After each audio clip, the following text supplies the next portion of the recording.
The failure of communism in the Soviet Union is a complex and multifaceted historical phenomenon that can be attributed to a range of political, economic, social, and ideological factors. The collapse of the Soviet Union in 1991 marked the end of a significant era in world history, bringing an end to the communist experiment that had begun with the Bolshevik Revolution in 1917. To understand the failure of communism in the Soviet Union, it is essential to examine the internal and external dynamics that contributed to its downfall. Communism in the Soviet Union was established with the promise of creating a classless, stateless society based on the principles of Marxism-Leninism. The Bolsheviks, led by Vladimir Lenin, sought to overthrow the existing capitalist order and replace it with a socialist state that would eventually transition to full communism. However, from its inception, the Soviet state faced numerous challenges that would later contribute to its collapse. One of the primary factors leading to the failure of communism in the Soviet Union was the inherent inefficiencies of the centrally planned economy. The Soviet economic model was characterized by state ownership of the means of production, central planning, and the absence of a market mechanism to allocate resources. While this system initially achieved rapid industrialization and significant economic growth, especially during the early five-year plans, it ultimately proved unsustainable. The centrally planned economy struggled to adapt to changing circumstances and to innovate effectively. The lack of competition and profit incentives led to widespread inefficiencies, poor quality goods, and technological stagnation. Enterprises were often more focused on meeting production quotas set by the state than on producing what consumers needed or wanted. This misalignment resulted in chronic shortages of consumer goods, poor living standards, and a lack of motivation among workers and managers. Moreover, the rigid bureaucratic structure of the Soviet state exacerbated these economic inefficiencies. The extensive bureaucracy was slow to respond to problems and resistant to change. Corruption and nepotism were rampant, further undermining the effectiveness of the system. The administrative complexity of managing a vast and diverse economy from a central authority in Moscow made it difficult to address local issues and adapt to regional needs. Political repression and the lack of political freedoms also played a crucial role in the failure of communism in the Soviet Union. The Soviet regime maintained its power through strict control over political life, suppressing dissent and eliminating political opposition. This repression stifled intellectual and political innovation and created a culture of fear and conformity. The secret police, censorship, and propaganda were used to maintain the Communist Party's grip on power, but these measures also alienated the population and fostered widespread disillusionment. The leadership of the Soviet Union was marked by periods of significant change and periods of stagnation. After the death of Lenin, Joseph Stalin's rise to power brought about a period of intense centralization and authoritarianism. Stalin's purges eliminated perceived enemies within the party and the broader society, consolidating his control but at a tremendous human cost. The terror and brutality of Stalin's regime left a lasting scar on Soviet society and undermined the legitimacy of the communist project. After Stalin's death in 1953, the Soviet Union experienced a brief period of de-Stalinization under Nikita Khrushchev. Khrushchev's attempts to reform the system and introduce more openness, known as the thaw, were met with resistance from within the party and the bureaucracy. While some reforms were implemented, they were not enough to address the deep-seated problems of the system. Khrushchev's erratic leadership and the Cuban Missile Crisis also contributed to his eventual ousting in 1964. The subsequent period under Leonid Brezhnev from 1964 to 1982 is often referred to as the era of stagnation. Brezhnev's policies focused on maintaining the status quo and avoiding the risks associated with significant reforms. This period saw limited economic growth, continued political repression, and a decline in technological and industrial innovation.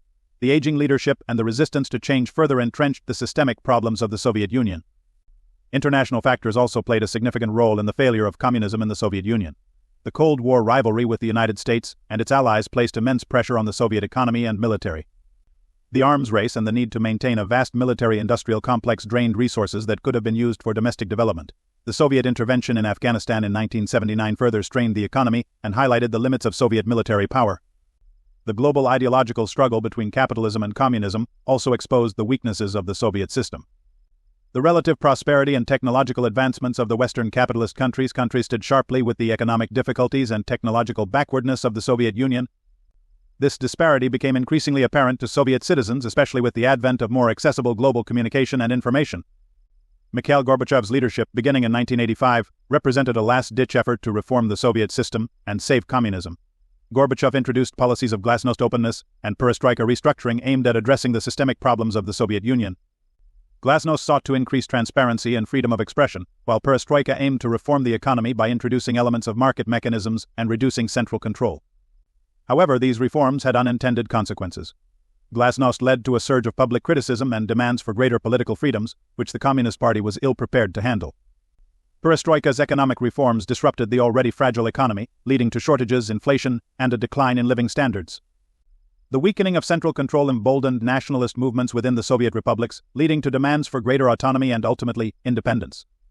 The Chernobyl disaster in 1986 further undermined the credibility of the Soviet regime. The mishandling of the crisis and the attempt to cover up the extent of the disaster exposed the incompetence and lack of accountability within the system. The disaster became a symbol of the broader failures of the Soviet state and contributed to the growing disillusionment among the population. As the Soviet Union moved towards its final years, the internal divisions and economic crises became more pronounced. The Baltic states, Ukraine, and other republics declared independence, and the central government's ability to maintain control rapidly diminished. The failed coup attempt by hardline communists in August 1991 further accelerated the disintegration of the Soviet state. On December 26, 1991, the Soviet Union was officially dissolved, marking the end of the communist experiment that had lasted for over 7 decades. The collapse of the Soviet Union was a result of a confluence of factors, including economic inefficiencies, political repression, leadership failures, and external pressures. The inability of the Soviet system to adapt to changing circumstances and address the fundamental needs and aspirations of its people ultimately led to its downfall. The failure of communism in the Soviet Union has had profound and lasting impacts on global politics and economics. The end of the Soviet Union marked the end of the Cold War and the bipolar world order that had dominated the second half of the 20th century. The transition to a market economy and the emergence of new independent states in the post-Soviet space have created new challenges and opportunities for the international community. The legacy of the Soviet Union continues to influence contemporary Russia and the other successor states. The transition from a centrally planned economy to a market-based system has been fraught with difficulties, including economic instability, corruption, and social inequality. The political landscape of the region remains complex, with varying degrees of democratic governance and authoritarianism. The failure of communism in the Soviet Union also serves as a cautionary tale about the dangers of excessive centralization, lack of political freedoms, and economic inefficiencies.